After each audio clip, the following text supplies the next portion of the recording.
안녕하세요. 도경입니다. 오늘은 지난번 12신살에 이어서 12운성에 대해서 알아보겠습니다. 12운성은요, 사람이 태어나서 죽을 때까지 사람의 일생을 상징하는 12단계를 의미합니다. 마치 드라마처럼 우리가 태어나서 성장하고 사랑하고 다시 죽기까지의 그런 과정을 나타내는 거죠. 그래서 나라는 존재가 세상에 왔다가 사라지는 그런 스토리라고 볼 수 있습니다.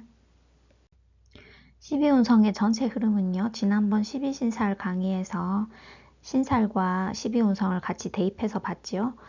그런 것처럼 우리가 태어나서 이렇게 성장하는 과정을 거쳐서 최고의 지위에 올랐다가 제왕이 쇠퇴하면서 병들고 죽고 그리고 다시 묘에 들어갔다가 끊어져서 제일 바닥을 찍었다가 다시 태아가 잉태해서 엄마 뱃속에서 자라서 자라기까지의 그런 과정을 나타내고 있습니다.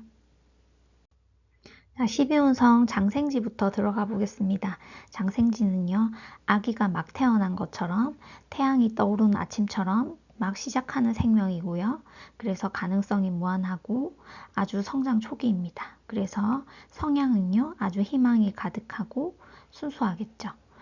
이 장생지가 있으면요, 아주 좋은 시작을 의미합니다. 주변에 후견하는 후견인들도 있고요. 이 아기가 갓 태어났을 때는 주변의 도움을 많이 받죠. 그래서 후견인의 도움이라고도 볼 수 있습니다. 그리고 초창기 프로젝트에도 아주 적합합니다. 장생지 다음으로는 목욕지죠. 목욕지는 갓 태어난 아기에서 이제 3세에서 6세 정도로 자란 어린애를 뜻합니다. 그래서 이제는 자기 감정에 대해서도 좀 알고요. 그리고 하고 싶다 하는 욕망도 좀 더 생기죠. 그래서 자기 호기심도 뛰어나고 또 예술적 재능도 있고 또 그만큼 자기 고집이 생기다 보니까 반항심도 생겨요. 그리고 이 목욕지는 갓 태어나서 아이가 깨끗하게 씻고 그럼 예쁘잖아요. 주변의 시선을 받겠죠. 주변의 시선과 관심을 받다 보니까 아주 매력적이고 이 목욕지가 있는 사람은요. 그만큼 또 감정 기복도 심해요.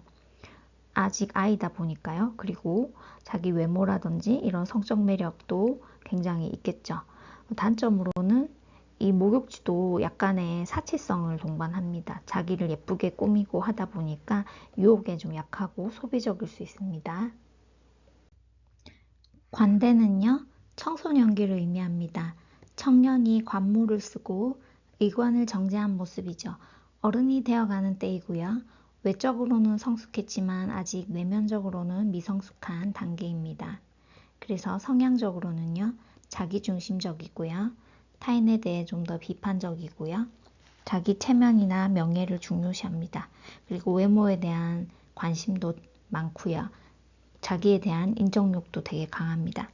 이 관대는 있으면 되게 독립심이 강하고 자존심도 강하고 아주 진취적이죠. 그래서 발표나 면접, 대외 활동에도 아주 잘할 수 있습니다.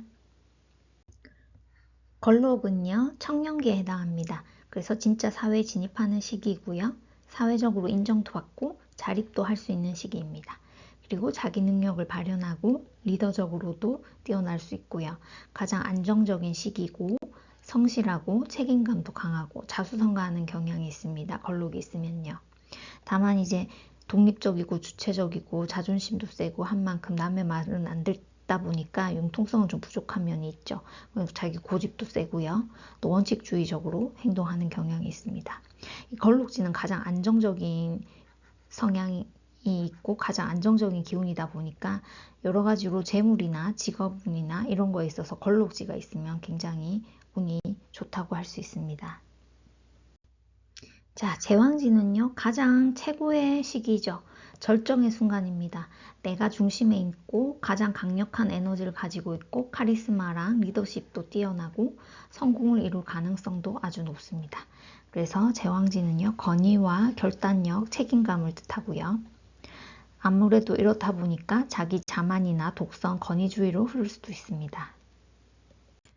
그 다음 세지는요, 이제 제왕에서 나의 힘이 점점 좀 내려와서 에너지도 빠지는 시기죠. 그래서 정점에서 내려와서 쇠퇴하는 그런 시기입니다. 지나온 것을 돌아보고 재정비하고 성찰하는 그런 단계죠. 그래서 원만하고 침착하고 그동안의 경험이 있다 보니까 지혜롭고 노련한 모습을 보입니다. 대신에 이제 좀 더 소극적이 되겠죠. 그리고 보수적인 성향을 가집니다. 그리고 새로운 도전은 좀 꺼리는 그런 경향이 있습니다. 이제는 좀 퇴각할 준비를 해야 되고 내실을 따지는 그런 시기에 해당이 됩니다. 병지의 시기는요, 노년기에 해당합니다. 그래서 실제로 병이 들어서 쇠약해서 감정적으로도 우울해지고 불안정한 시기입니다. 또 그래서 감성이 민감해지고요, 걱정도 많고 무기력하고 집중력도 떨어지는 경향이 있습니다. 다만 이제 예술적 재능이나 예술적 경향은 좀 높아질 수 있는데요. 자기가 아프다 보니까 타인에 대한 공감이나 동정심이나 이해력이나 이런 게 좀 올라갑니다. 아무래도 자기가 아프다 보니까요. 그래서 그게 예술적 기질로 좀 발현이 될 수 있어요. 다만 이제 진짜 병들 수 있는 시기다 보니까 휴식이나 치유는 필요하겠죠. 그런 과한 행동이나 이런 거는 오히려 도움이 안 될 수 있습니다. 사진은요, 죽음을 뜻하고요. 육체적으로는 죽기 직전의 상태입니다. 그래서 정신만 살아있는 상태고요. 성향적으로는 내성적이고 차분하고 정신적 활동에 몰두하는 경향이 있습니다. 소극적이고 융통성도 부족하고요. 고집이 세기도 합니다. 초년에 만약 사지에 해당한다면 아이가 애늙은이 경향이 있죠. 그래서 차분합니다. 사지가 있으면요, 정신적으로 발달했기 때문에 종교나 철학이나 이런 정신적 학문에 심취하는 경향이 있습니다. 묘지는요, 죽어서 무덤에 묻힌 상태입니다. 그래서 에너지가 정지된 상태고요. 저장하고 내면으로 침잠하는 기운이 있습니다. 성향적으로 저장하고 감추는 속성이 뛰어나다 보니까 원국에 묘가 있으신 분들은요, 실제로 구두쇠가 많습니다. 그리고 꼼꼼하고 계획적 성향이 있고요. 또 감추는 속성, 저장하는 능력이 뛰어나다 보니까 기억력도 뛰어나요. 고집도 세고요. 융통성은 부족해요. 그리고 아무래도 묘에 있다 보니까 변화를 싫어하는 경향이 있습니다. 묘의 활용은요, 정리나 기록이나 묵상이나 예술적 감성을 활용하시는 분들이 묘가 있으면 좋겠죠. 절지는요, 소멸을 뜻하고요. 모든 기운이 끊어지고 새로운 시작을 준비하는 상태를 의미합니다. 그래서 흔히 절처봉생이라고도 하죠. 완전 끊어지고 새롭게 시작하는 그런 기운을 의미합니다. 완전한 단절을 얘기하고요. 모든 걸 내려놓는 순간입니다. 그래서 성향적으로는 굉장히 외롭겠죠. 폐쇄적이고요. 깊은 고독 속에 있고 또 새로운 시작을 의미하다 보니까 창의적이고 혁신적인 아이디어를 떠올릴 수도 있습니다. 절지는 좀 변덕스럽고 지속력이 부족하고 극단적인 성향을 보이기도 합니다. 이 절지는 나의 의지와 상관없이 끊어지는 경향이 있다 보니까 실제로 혼자 있는 경우도 많이 있습니다. 한순간 사람들이 다 떠나가서 혼자 있게 되는 경우도 있어요. 태지는요, 정자와 난자가 만나서 수정하고 착상하는 그런 단계입니다. 그래서 다시 시작을 준비하는 잉태의 시간이고요. 씨앗이 만들어지는 시기입니다. 성향적으로는 아직 미성숙하지만 무한한 가능성을 가지고 있고요. 호기심도 왕성하고 외부의 보호를 받고 있는 상태입니다. 지금 엄마의 뱃속에서 태아되기까지 보호를 받고 있는 상태죠. 근데 임신 초기엔 어때요? 되게 조심을 해야 되죠. 잘못 움직이면 떨어질 수도 있기 때문에 안정적으로 착상되기까지는 되게 몇 주간 조심을 해줘야 되죠. 그래서 되게 불안정한 시기입니다. 누구의 보호를 받아야 되는 시기이고요. 그러다 보니까 지속적이지 않고 3일 만에 그만두는 그런 경향도 있습니다. 이 태지의 활용은요, 아이디어를 발굴한다든지 기획 단계에서 적합합니다. 양지는요, 엄마의 뱃속에서 무럭무럭 태아가 자라고 있는 시기입니다. 그래서 돌봄과 양육의 시간이고요. 태지보다는 좀 더 기운이 있겠죠. 그렇지만 아직 완전 태어난 건 아니기 때문에 기운은 있지만 형체가 완전히 있는 상태는 아닙니다. 그래서 새 생명의 성장과 발전의 시작을 의미하고요. 긍정적이고 순조로운 기운이긴 합니다. 성향적으로는 아직 보호를 받아야 되는 단계죠. 케어받고 성장하는 단계이고요. 그러다 보니 수능적이고 이 양지가 있으면요, 아무래도 교육업에 많이 종사합니다. 실제로 돌보고 케어하는 그런 쪽에 직업을 많이 가지는 경향이 있습니다. 자, 12운성에 대해서 배웠는데요. 12운성을 활용하는 방법은요, 4가지가 있는데 오늘 구체적으로 상세하게 말씀드리기에는 시간이 너무 기니까 오늘은 간략하게만 말씀드리겠습니다. 만약에 구체적으로 상세하게 알고 싶으시다면 댓글로 남겨주시면 제가 한 번 더 찍겠습니다. 자, 봉법은요, 일간 기준으로 해서 영과 월과 일과 시에 대해서 해석하는 방법입니다. 자, 일간 기준으로 개수가 5를 봤을 때 절지죠. 초년에 뭔가 끊어지고 단절되는 일이 있을 수 있다고 볼 수 있죠. 자, 그리고 청년기에는 인이 목욕지에 해당합니다. 자, 그래서 뭔가 내가 시선 집중을 받는 인자가 있다거나, 자, 꾸미는 걸 좋아하는 성향이 있다거나, 그리고 또 매력이 있다거나 볼 수 있죠.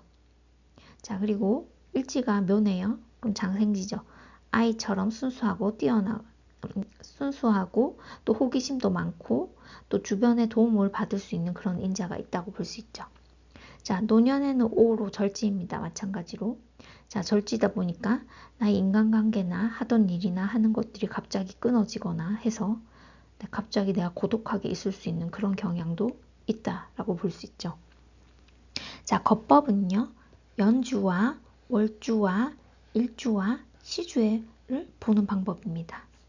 자, 개수에게 지금 겁재가 2개가 나타났죠. 근데 이모와 이민으로 태지와 병지에 있습니다. 그럼 겁재의 성향이 태지와 병지에 있다라고 볼 수 있고요. 자, 마찬가지로 계묘니까 장생지에 있다라고 볼 수 있고요. 자, 정관이 무호로 제왕지죠. 양인에도 해당되고 제왕지입니다.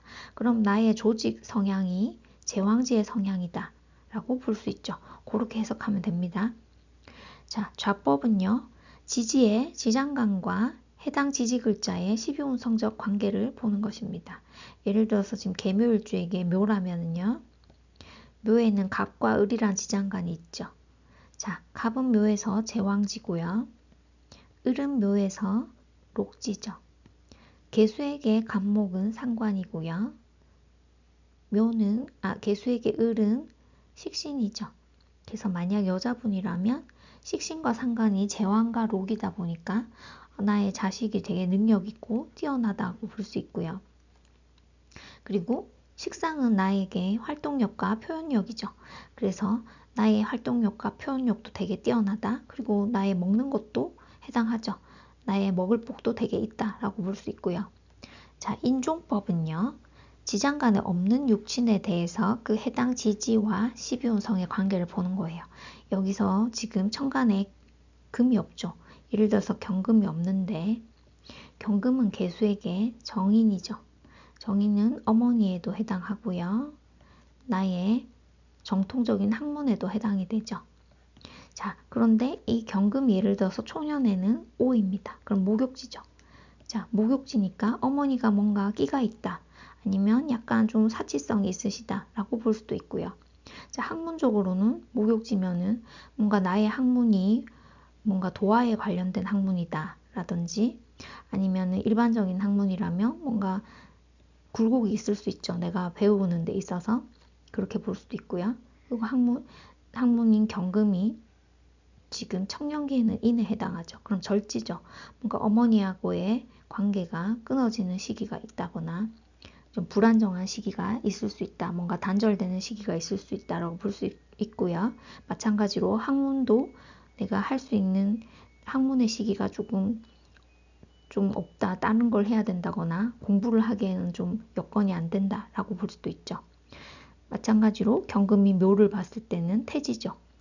또 어머니하고 관계가 불안정하다거나 공분이 그렇게 좋진 않죠. 마찬가지로 경금이 오를 봤을 때 또 목욕지로 해석하고 이렇게 보시는 겁니다. 자, 이해가 되셨나요? 자, 오늘은요, 장생지부터 양지까지 12운성에 대해서 알아봤는데요. 사주 해석에 있어서는 여러 가지가 있지만 일단 12운성을 알고 있으면 지금 내가 어디에 있는지 삶이 더 명확해질 수 있고요. 그리고 내가 나아가고자 하는 그런 인생의 방향을 정하는 데 있어서 도움이 될 수도 있다고 생각합니다. 여러분들께도 많은 도움이 되시길 바랄게요. 감사합니다.